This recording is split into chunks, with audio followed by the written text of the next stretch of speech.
क्या आपने कभी सोचा कि ये पूरा यूनिवर्स सिर्फ कुछ संख्याओं पर टिका हुआ है? जी हाँ, जीरो से लेकर अनंत तक वो संख्याएं ही हैं जो समय, स्थान और ऊर्जा को परिभाषित करती हैं। क्या आपने कभी कल्पना किया कि एक नंबर, एक संख्या, इसकी इतनी ताकत है कि ये पूरी दुनिया को बदल कर रख सकता है?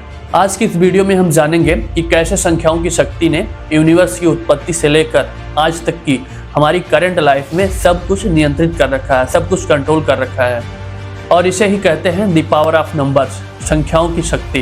बिग बैंग, आज से लगभग 13.8 अरब साल पहले पूरा ब्रह्मांड एक बिंदु में सिमटा हुआ था। उस समय कोई आकाशगंगा नहीं, कोई तारा नहीं, कोई ग्रह नहीं, सिर्फ था जीरो यानी कि शून्य। उसके बाद फिर हुआ बिग बैंग और टाइम की शुरुआत हुई, मतलब टाइम इज इक्वल टू 1 यानी संख्याओं की शुरुआत हुई। यूनिवर्स का तापमान उस समय 10 to the power 32 degree Kelvin था। टाइम और मैटर दोनों की उत्पत्ति वहीं से शुरू हुई और फिर यहाँ एक संख्या बनी शुरुआत की पहचान। पूरा यूनिवर्स सिर्फ 4 शक्तियों पर टिका है। First gravity, second electromagnetic force, third strong nuclear force और फोर्थ वीक न्यूक्लियर फोर्स। अगर इन चारों में से एक भी थोड़ा सा बदल जाता तो फिर तारे नहीं बनते, एटम नहीं बनते, मतलब कि यूनिवर्स के अंदर जीवन असंभव हो जाता।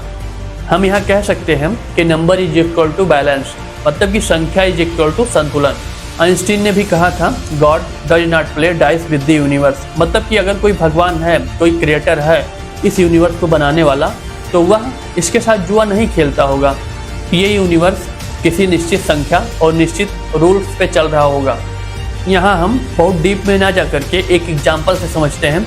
सपोज दैट हम एक पत्थर लें और उसको हवा में फेंक दें। कुछ समय बाद वह पत्थर एक निश्चित स्थान पर आकर गिरता है। उस पत्थर का वहां पर गिरना हमारे द्वारा हाथ से दी गई उस पत्थर पर प्रारंभिक गति, दिशा और ग्रेविटी पर निर्भर करती है। मतलब कि इन तीनों में से अगर कोई एक बदल दी जाए तो उस पत्थर की गिरने की दिशा और स्थान दोनों बदल सकते हैं। आज पृथ्वी पर 8 अरब से ज़्यादा लोग हैं।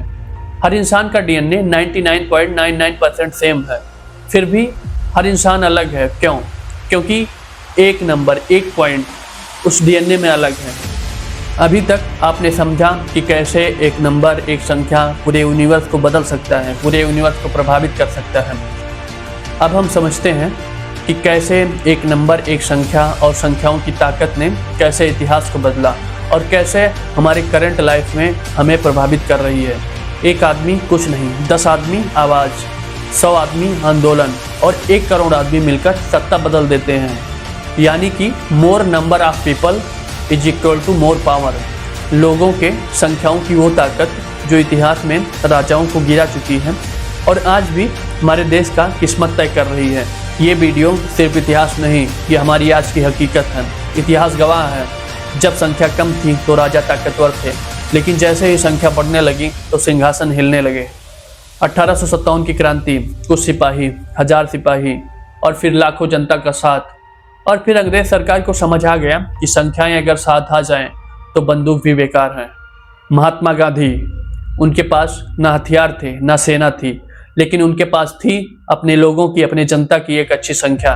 2 लोग चले, 20 जुड़े, 200 जुड़े और फिर पूरा देश उठ खड़ा हुआ। और यहीं दुनिया को समझ आ गया कि power is not in weapons, power is in numbers.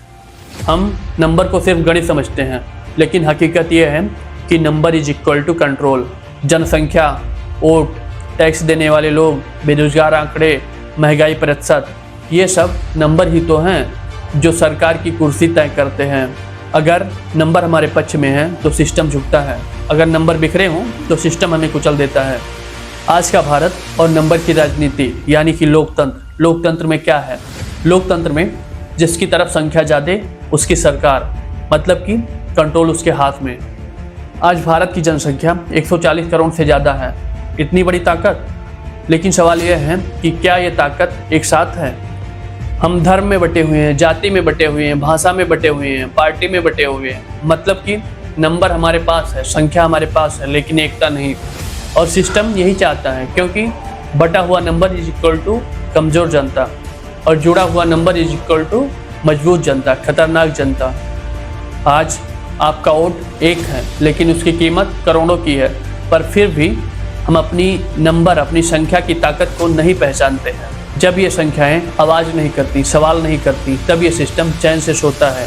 जिस दिन ये संख्याएं जाग गईं, आवाज़ करना सीख गईं, सवाल करना सीख गईं, उस दिन इतिहास बनता है। आज अगर सोशल मीडिया और न्यूज़ चैनल्स की बात करें तो जिसके लाइक्स, व्यूज और टीआरपी जिसकी अच्छी होती है, उस चैनल की ब्रांड वैल्यू बढ़ जाती है। इससे कोई फ़र्क नहीं पड़ता कि वह चैनल आपके इस समाज को, आपके इस देश को कैसा कंटेंट परोस रहा है। लोकतंत्र की बात करें तो जिस तरफ पब्लिक ज़्यादा उसकी सरकार बन गई। फ़र्क नहीं पड़ता कि उस सरकार ने पिछले सालों में अच्छा काम किया है या बुरा काम किया है। और इन सभी चीज़ों का जिम्मेदार कौन है? इन सभी चीज़ों के जिम्मेदार आप हैं, क्योंकि आज के समय में आप जिसको देखते हैं, जिसको सुनते हैं, जिसको सपोर्ट करते हैं, वही लोग शक्तिशाली होते जा रहे हैं। और वह लोग आपको क्या दिखा रहे हैं, आपके इस समाज को क्या दे रहे हैं, क्या सिखा रहे हैं, आपके इस समाज और देश के लिए क्या कर रहे हैं, ये आपको ही सोचना होगा, आपको ही तय करना होगा। ये बात सच है कि पावर संख्याओं में होती है, पर यही संख्याएं अगर गलत ऑर्डर में हों, दिशा भ्रमित हों, तो इनकी वैल्यू भी भ्रमित और बिखरी हुई होती है। इसको ये समझते हैं कि संख्या तो भेड़ और बकरियों की भी होती है, पर उनकी अपनी कोई सोच, अपनी कोई दिशा नहीं होती है। उनको जिस तरफ मोड़ दिया गया, जिस तरफ दिशा दिखा दिया गया, वो उसी तरफ ही चली जाती हैं। तो सबसे पहले हमें एक जागरूक नागरिक बनना होगा। हमें इस देश और समाज को देखना होगा, समझना होगा, और साथ साथ हमें अपनी वैल्यू समझनी होगी। आज के समय में आपकी वैल्यू सिर्फ एक वोट तक नहीं सीमित है। आज के समय में आपका किसी को देखना और सुनना भी इस देश और समाज को बहुत प्रभावित करता है। अगर आप इस बात को गहराई से समझ सकते हैं, तभी आप आज के समय में एक जिम्मेदार नागरिक बन सकते हैं। यदि आप अच्छा देखेंगे, अच्छे नेताओं को सपोर्ट करेंगे, अच्छे क्रिएटर्स को देखेंगे, अच्छे क्रिएटर्स को सपोर्ट करेंगे, तभी वो लोग आगे आ पाएंगे और आपके देश और समाज को कुछ अच्छा दे पाएंगे, कुछ अच्छा कर पाएंगे। आशा करता हूँ कि आज की यह वीडियो आपको एक नई सोच की तरफ ले जाएगी और आज से आप अपनी वैल्यू पहचानेंगे और उसका सही जगह इस्तेमाल करेंगे।